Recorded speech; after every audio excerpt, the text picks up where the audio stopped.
Hi everyone. Yes, a bit of a bumpy start. I'll explain why. And yeah, no Wahoo to start my ride. Believe it or not, I have to go back and start the ride with the mobile phone, with Strava. As you know, or as you should know if you follow my videos, I snapped my Wahoo at the end of the Windsor Bun Run that I filmed a week or so ago. Both flaps snapped and I got left with no computer. But thankfully I got in touch with Wahoo customer services. They were very quick. I sent the details of my receipt, the unit pictures, and yeah, they're going to send me a new one while I return the old one. So yeah, I'm very happy with that. Thank you, Wahoo. I'm talking about Strava.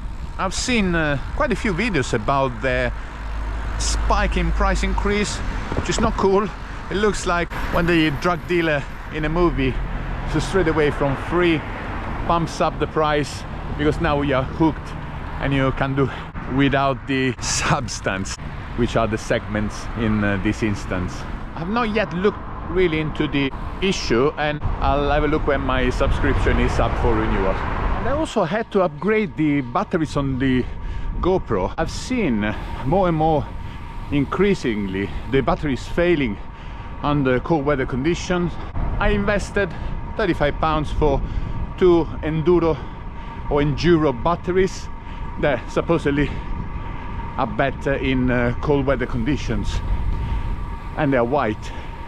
So enduro in white, straight away got to my mind the Yamaha Tenere. So yes, the dream bike when I was young, thinking of the Sahara Desert adventures. The main upgrade on my Velobuild McLaren is the fitting of Continental GP5000 in a 23C size. Yes, a size that is not used that much anymore, linked to the maybe older age road racing bikes. And well, to me it was maybe the best decision from this bike to address a couple of problems. First of all, I had a very annoying sequence of punctures in January using the Velobuild in not the greatest conditions. Yeah, dirty road, wet road, lots of glass on the road in London, especially in the early morning, and I had like 4 punctures in a short sequence. And yes, I fitted the Goodyear Eagle F1 because yes, the sponsorship with this bike layout is paying me millions. But yeah, the tire itself, although it feels fast, it rolls nicely, it doesn't seem to have the puncture protection that is up to winter riding. It feels very soft even touching it. Yes, very non-scientific test, but I was not really having much confidence in the tire for winter, autumn. So I think it's a tire just dedicated for the summer.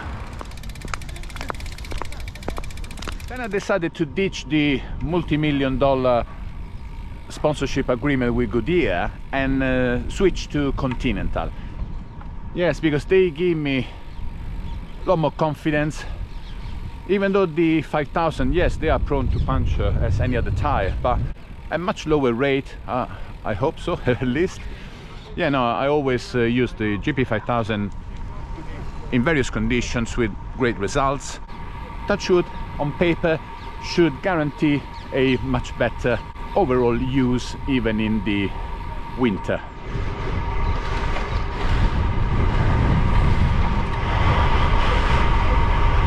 The sides of the tire, however, is down to the niggling problem I had with the tire rubbing on my Velobuild frame.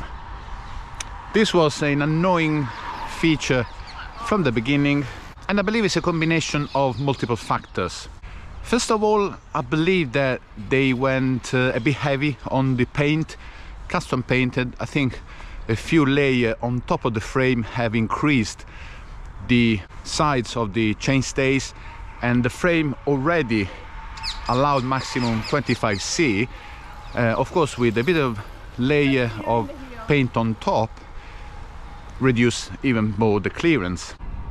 Then my wheel was not properly dished, so it had to be dished out, but also some flex from the wheel that's already got a wide channel would also increase the chances for the tire to rub the frame, and maybe some small imperfections in the area of the rear wheel hanger, where a couple of bolts were coming out because the bolts pushes from the inside to the outside, so the head is in the inside and the end of the bolts comes out on the other side of the hanger.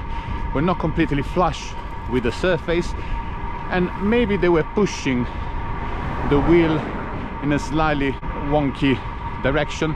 I filed them down and now everything is flush, but just to avoid any more rubbing, then you can see on the surface of the Goodyear tire with the logo being slightly erased, I decided to go with the smaller sides and 23C. Straight away you can notice how the tire width is definitely tighter on the rim.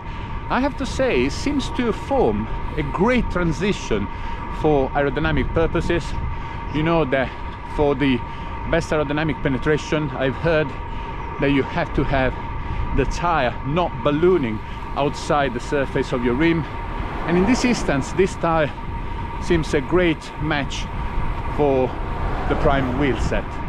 And also you can see there's a lot more clearance straight away when I fit the tire back here. So I'm very happy with the solution. The feedback on the GP5000 is always great. There is a discomfort, of course. The ride is definitely firm. With the reduced volume, I pumped up the tires about 107 when I usually am on 100 psi with the 25C. So definitely yes, a slightly firmer feeling. You do notice a lot more the ridges on the tarmac. No a major issue for me. At the end of the day, this bike is dedicated to fast rolling surfaces, not really to tackle the hills or the rough roads. I'm perfectly happy with the reduced comfort on these tires.